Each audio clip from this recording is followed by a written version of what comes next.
بسم الله الرحمن الرحيم. اللهم صل وسلم وبارك على سيدنا محمد.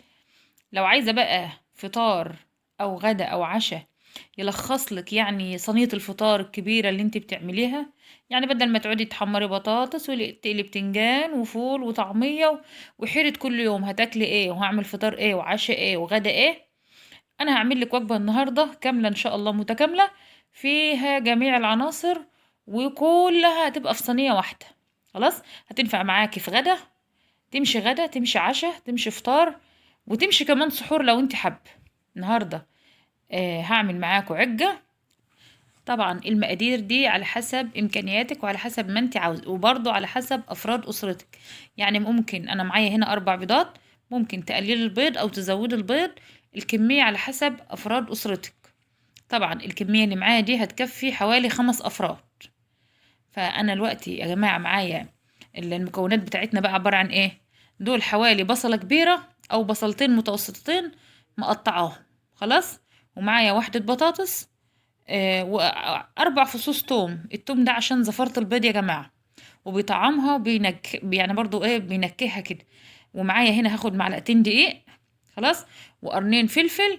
الفلفل برضو اختياري، سواء فلفل حامي او فلفل بارد زي ما تحبي. انا اللي معايا المتوفر عندي فلفل بارد. ومعايا طبعا الخضرة بتاعتي هي شبت وكزبرة وبقدونس زي ما تحبي. خلاص، انا خرطة كده شوية مقطعة شوية في طبق، وهاخد منهم شوية كده يعني على حسب الكمية اللي عندي اللي موجودة عندي. الأول أنا هنزل بالبصل في الطبق، وبعدين هجيب المبشرة هبشر البطاطس. البطاطس ما تبشرهاش بالناحية اللي هي الخشنة. احنا هنعملها بالناحية اللي هي الناعمة علشان تستوي معايا، لأن العجة ديت مش هتاخد معايا وقت في يعني في السوى، فمش عايزة أعمل بطاطس بالناحية الخشنة علشان برضو ما تبقاش باينة كده وزهرة وتبقاش مستوية معايا. فانا هبشر البطاطس زي ما انا قلت بالناحيه اللي هي الناعمه ديت. وفي نفس الوقت برضو مش هتبان معايا قوي في العج. انت ممكن بقى تزودي، لو انت عندك مثلا حته قرنبيطه كده مسلوقه، هتقطعيها حتت صغيره وهتضيفيها برضو. هي بصراحه الوجبه دي كان ناقصها القرنبيط. فعلى حسب برضو انت الموجود عندك ايه. فانا مش موجود عندي قرنبيط، هبقى اعملها لكم ان شاء الله مره تانية بالقرنبيط. هقطع كل المكونات معايا، هقطع برضو الفلفل. هتقطعيه بقى حتت صغيره كده. زي ما انا قلت الوجبة دي وجبة متكاملة يا جماعة، مش ناقصها حاجة. فهتسهل عليك كتير. صينية الفطار بقى اللي انت بتعمليها كده بتبقي مشكلة اصناف كتيرة ومحتارة تعملي ايه ومع ايه. لا، هي دي بقى كفيلة ان هي كده وخلاص، وتبقى فضل ونعمة يعني من عند ربنا. هقطع الفلفل معايا، وزي ما انا قلت انا هحط برضو فصين او 3 فصوص توم علشان زفرت البيض. وفي نفس الوقت الوجبة دي يا جماعة هتبقى تعتبر وجبة متكاملة من كل حاجة. برضو زي ما انا قلت دي تنفع سحور. وما بتاخدش وقت خالص يا جماعة ولا مجهود. البيض معايا دول 4 بيضات. انت حابة يعني البيض، احنا عارفين الوقت البيض غالي. حابة تقللي كمية البيض قللي، يعني تزودي تزودي تقللي تقللي. دي على حسب امكانياتك برضو. هنا نزلت بالفلفل معايا، هنزل بالمكونات كلها على بعضها يا جماعة. الطريقة ديت يا جماعة سهلة جدا، وانا بوريلكم ابسط الطرق لكل الاكلات بتاعتي. فاللي حابب يا جماعة جربوها ان شاء الله ومش هتندموا. كل حاجة سهلة، وانا بحاول اجيب لكم حاجات امكانياتها بسيطة علشان تبقى في متناول الجميع. طبعا قطعت معايا هنا التوم، وبرضو هنزل بالبيض وهنزل بالدقيق. طبعا في طالما هحط دقيق يبقى لازم مبودر يا جماعه. فانت هتجهزي معايا برضو، انا حطيت هنا بيكنج باودر بس انا لسه مش هنزل بيه دلوقتي. خلاص. كده هنزل بالبيض بتاعي. العجه بتاعتنا دي يا جماعه بالطريقه ديت هي موفره جدا وبتوفر عليكي تعبك ومجهودك، زي ما انا قلت في تحضير صينيه الفطار وحيره كل يوم هناكل ايه هناكل ايه. تجديد يا جماعه تجديد، ايه المانع ان احنا نجدد ونجرب ونغير ونعمل اكلات بطرق يعني مختلفة علشان للأولاد ما نملوش من الأكل. هنا طبعا هحط التوابل العادية بتاعتنا، مع يعني نص معلقة حوالي نص معلقة كبيرة كده فلفل وكمون وكزبرة. طبعا الكمون يا جماعة برضو بكتر الكمون شوية عشان زفرت البيض. أهم حاجة إن برضو لما نعمل الحاجة نعملها صح. طبعا ملح، هي ما بتاخدش ملح كتير، يعني ما تكتريش ملح زيادة عن اللزوم. هقلب المقادير. انا هنا حطيت معلقتين دقيق. الاكلة دي يا جماعة دي اكلة المستعجلين او فطار المستعجلين، او لو قمت كده بالليل ما انتش عارفة تعملي ايه وحيرانة ومش عايزة تاكلي بقى زيوت ومقالي وحاجات من دي، فالطريقة ديت سهلة جدا وبتوفر عليكي مقالي وبتوفر عليكي مجهود وبتوفر تعب، وحلوة جدا يا جماعة. برضو مش هنستهلك زيت كتير ولا كده ولا وقت كتير. هنا طبعا بعد ما نزلت بالثلاث معالق دقيق انا حطيت معلقتين ونص، وحطيت طبعا دي حوالي نص الخضرة اللي معايا يا جماعة، اللي هي الشبت والكزبرة الخضراء متقطعين على بعض. وهنزل بمعلقة كده او نص معلقة من البيكنج باودر او الكيك شيف.